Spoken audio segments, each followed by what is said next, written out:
और 28 सालों के बाद आईसीएन को पता चलता है कि एक जगह पर एक एआई है। आईसीएन की टीम वहां पर पहुंच जाती है, पर वो जो एआई होता है बहुत ही पावरफुल होता है। इस एआई का नाम कास्का होता है, जो आईसीएन की टीम के ऊपर पूरी तरह से हावी हो जाता है, पर आईसीएन की टीम उसे इलेक्ट्रिक शॉक देकर अपने कब्जे में ले लेती है।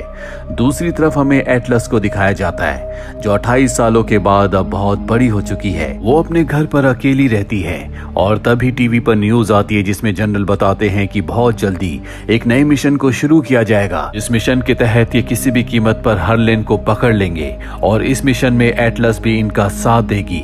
दरअसल एटलस भी अब आईसीएन के लिए काम करती है और जनरल को उस पर बहुत भरोसा है, इसीलिए एटलस को अपने पास बुलाते हैं और कहते हैं कि तुम कास्का की इन्वेस्टिगेशन करो। हालांकि जो कर्नल होते हैं वो ऐसा नहीं चाहते, पर जनरल के कहने पर वो उसे इजाजत दे देते हैं और अब एटलस उस जगह जाती है जहां पर कास्का होता है। कास्का की पूरी बॉडी को डिसमेंटल कर दिया गया है ताकि वो किसी पर हमला ना कर सके। एटलस उससे पूछती है कि मुझे बताओ कि हर्लिन कहां पर है। वो कहता है कि मैं तुम्हें कभी नहीं बताऊंगा। एटलस कहती है कि तुम्हारे बताने की कोई जरूरत नहीं है, तुम्हारे दिमाग के कोड से मैंने पता लगा लिया है कि हर्लिन इस वक्त कहां पर है। ये सुनने के बाद कास्का अपने दिमाग में उन कोड्स को रिवाइज करता है और यहीं पर वो एटलस के जाल में फंस जाता है, क्योंकि जब वो अपने दिमाग में कोड्स को रिवाइज करता है तो वो सारे के सारे कोड्स एटलस को पता चल जाते हैं और अब उसे पता है कि हर्लिन कहां पर है। कास्का को जब पता चलता है कि एटलस ने उसे धोखा करके सही कोड्स का पता लगा लिया है, यानी कि हर्लिन की लोकेशन का पता उसे चल चुका है, तो वो गुस्से में अपने मुंह से एक वेपन से उसके ऊपर हमला करता है। पर उसे नहीं पता होता कि इन दोनों के बीच में एक इनविजिबल दीवार है जिससे एटलस उसके हमले से बच जाती है। अब एटलस सारे कोड्स लेकर अपने सीनियर्स के पास जाती है, जहां पर इन सबको पता चलता है कि हर्लिन इस वक्त अर्थ पर नहीं है बल्कि वो दूसरे प्लेनेट पर है। ये सब प्लान बनाते हैं कि ये उस प्लेनेट पर जाएंगे और हर्लिन को पकड़कर यहाँ पर लाएंगे, जिसके बाद ये पता लगाएंगे कि हर्लिन ने अपने कोड्स को क्यों बदला, क्यों वो इंसानों के खिलाफ हो गया।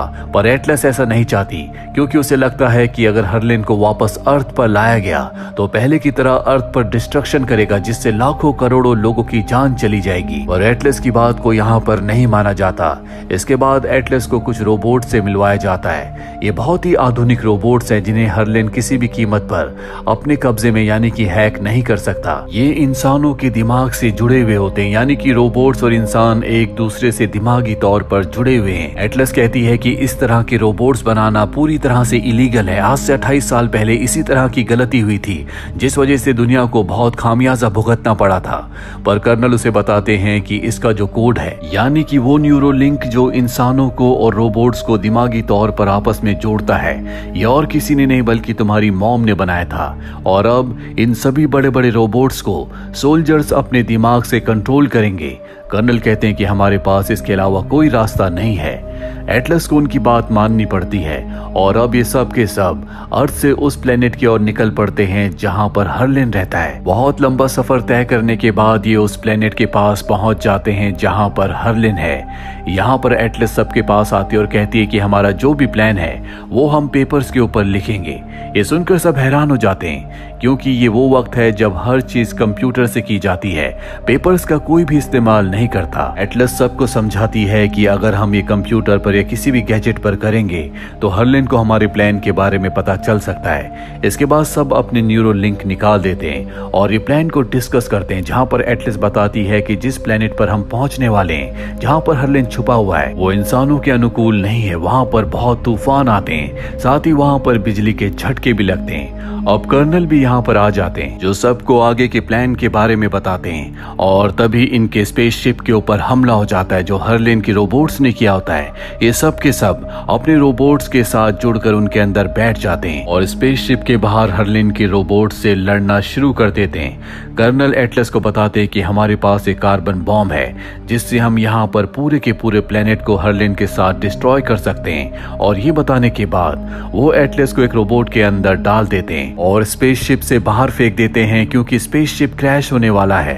एटलस को ये रोबोट कंट्रोल करना नहीं आता, इसीलिए उसे कुछ पता नहीं होता कि वो इसे किस तरह से मूव करे।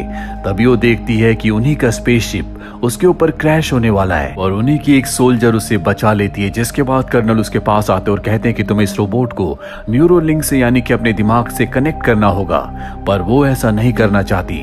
जिसके बाद वो उस प्लेनेट पर गिर जाती है। चारों तरफ जंग चल रही होती है, इसीलिए उसकी मदद करने के लिए यहाँ पर इस वक्त कोई नहीं आ सकता। अब वो जिस रोबोट के अंदर बैठी है वो उसे कहता है कि तुम्हें मुझे अपनी न्यूरोलिंक यानी कि दिमाग से कनेक्ट करना होगा, पर एटलस ऐसा नहीं करती। वो उसे मैन्युअली कंट्रोल करने की कोशिश करती है। जिसके बाद उसका रोबोट उसे अपने बारे में कुछ बताता है और अब एटलस उसे वॉक करते हुए उस जगह तक जाने की कोशिश करती है जो इन सब का रेस्क्यू पॉइंट है। उस दूर जाने के बाद वो देखती है कि उसके साथ जितने भी सोल्जर्स आए थे उन सब के रोबोट्स वहां पर नीचे गिरे हुए हैं। उनके अंदर जितने भी सोल्जर्स होते हैं सबकी मृत्यु हो चुकी है। यह देखकर उसे बहुत दुख होता है। यहाँ पर कर्नल का रोबोट भी होता है जिसके अंदर कर्नल नहीं होते, जिससे वो समझ जाती है कि कर्नल शायद अब भी जिंदा है। तभी यहाँ पर हर्लिन के बहुत सारे रोबोट्स आ जाते हैं। वो देखती है कि कास्का, जिसके दिमाग से उसने इस प्लेनेट की इंफॉर्मेशन निकाली थी जिसे अर्थ पर आईसीएन ऑर्गेनाइजेशन ने अपने कब्जे में ले लिया, वो यहाँ पर है। उसे कुछ समझ नहीं आता और अब ये उसके ऊपर हमला कर देते हैं, पर उसका रोबोट यहाँ से उसे लेकर भागना शुरू कर देता है। वो भागते भागते एक तूफान में फंस जाता है। यहाँ पर हर्लिन के रोबोट्स भी उसका पीछा कर रहे होते हैं और अब एटलस को समझ में आ जाता है कि उसका अंत नजदीक आ चुका है। इसीलिए वो अपने रोबोट से कहती है कि तुम्हारे पास जो आयरन बॉम्ब है उसका इस्तेमाल करो। उसका रोबोट कहता है कि नहीं, मैं ऐसा नहीं कर सकता, अगर मैंने ऐसा किया तो धरती फट जाएगी। पर एटलस कहती है कि तुम्हें ऐसा करना होगा और अब उसका रोबोट यहाँ पर आयरन बॉम्ब को ब्लास्ट कर देता है। जिसके बाद उसके आसपास जितने भी हर्लिन के रोबोट्स होते हैं सब के सब डिस्ट्रॉय हो जाते हैं। पर अब भी उसके सामने कास्का है जिसके हाथ में गन है, पर इससे पहले कि वो गन से हर्लिन और उसके रोबोट के ऊपर हमला करता, वहां की जमीन धंस जाती है जिससे एटलस, जो कि अपने रोबोट के अंदर बैठी हुई है, वो जमीन की गहराइयों में गिरना शुरू कर देती है। ये जमीन के बहुत अंदर गिर जाते हैं और गिरने की वजह से एटलस का पैर फ्रैक्चर हो जाता है और उसका रोबोट उसकी मदद करता है, उसके पैर को रिपेयर करता है, साथ ही उसे कुछ खाने के लिए देता है। यहाँ पर एटलस जो रोबोट्स के ऊपर पूरी तरह से अविश्वास करती है, यानी कि उसे किसी भी रोबोट पर कोई भरोसा नहीं है, क्योंकि बचपन में हर्लिन रोबोट जो उसके पिता ने उसके लिए बनाया था उसने उसे धोखा दिया था। पर अब यहाँ पर उसकी अपने इस नए रोबोट के साथ दोस्ती हो गई है। वो कहता है कि तुम न्यूरोलिंक को पहन लो, इससे मैं तुम्हारे दिमाग से कनेक्ट हो जाऊंगा, हम दोनों का दिमाग एक दूसरे के साथ सिंक हो जाएगा। हालांकि एटलस मान तो जाती है, लेकिन अब भी वो अपने रोबोट को अपने दिमाग का एक्सेस नहीं देती, जिस वजह से ये दोनों एक दूसरे से दिमागी तौर पर नहीं जुड़ पाते। इन दोनों के बीच में आर्ग्यूमेंट्स होते हैं, जिसके बाद एटलस अपने दिमाग का कुछ हिस्से का एक्सेस उसे दे देती है।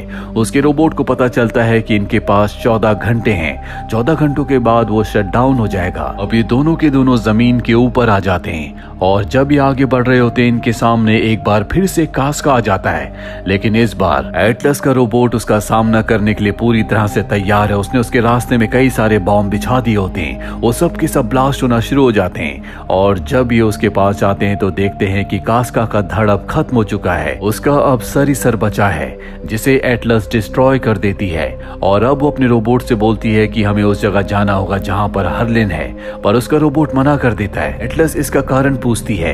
वो बताता है कि अगर हम उस तरफ गए तो हम जिंदा नहीं बचेंगे, हमें रेस्क्यू पॉइंट पर जाना होगा। पर एटलस उसकी बात नहीं मानती क्योंकि उसे पता है कि हर्लिन से पूरी इंसानियत को, अर्थ को खतरा है।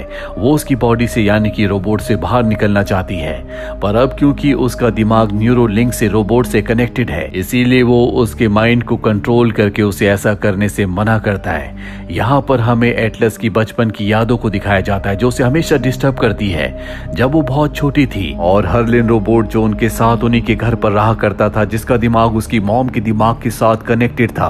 हर्लिन ने अपने दिमाग से एटलस की मॉम के दिमाग को मैनिपुलेट किया और उन्हें अपनी जान लेने पर मजबूर कर दिया, और यही एक कारण होता है जिस वजह से कभी भी वो किसी भी रोबोट, किसी भी एआई पर विश्वास नहीं करती और ना ही वो अपने दिमाग को न्यूरोलिंक से रोबोट के साथ कनेक्ट करना चाहती थी। पर अब उसका दिमाग उसके साथ कनेक्टेड है। जब उसके दिमाग में सारी यादें आती है तो उसका रोबोट भी ये सब कुछ देख लेता है, जिसके बाद वो एटलस से माफी मांगता है। एटलस कहती है कि हमें उस लोकेशन पर जाना होगा जहां पर हर्लिन है। वहां पर जाने के बाद मैं अपनी टीम, अपनी ऑर्गेनाइजेशन को यानी कि आईसीएन को हर्लिन की लोकेशन यहां से भेज दूंगी, जिसके बाद आईसीएन उसकी लोकेशन पर हमला करके उसके साथ उसके सभी रोबोट्स का खात्मा कर देगी। और अब उसके रोबोट को उसकी बात माननी पड़ती है। जल्दी उस जगह पहुंच जाते हैं जहां पर हर्लिन का पूरा बेस है, पर उसके जो एआई, उसके जो रोबोट्स होते हैं वो एटलस के रोबोट को शट डाउन कर देते हैं और एटलस को पकड़कर हर्लिन के पास ले जाते हैं। हर्लिन उसे देखकर गुस्से में आ जाती है क्योंकि उसी की वजह से उसकी मॉम की मृत्यु हुई थी। एटलस को यहाँ पर हर्लिन का प्लान पता चलता है। दरअसल वो कार्बन बॉम्ब जिससे ये हर्लिन को मारना चाहते थे, हर्लिन उसी बॉम्ब से अर्थ पर कई हजारों लाखों लोगों को मारना चाहता है, जिसके बाद वो अर्थ पर पूरी तरह से अपना कब्जा कर लेगा।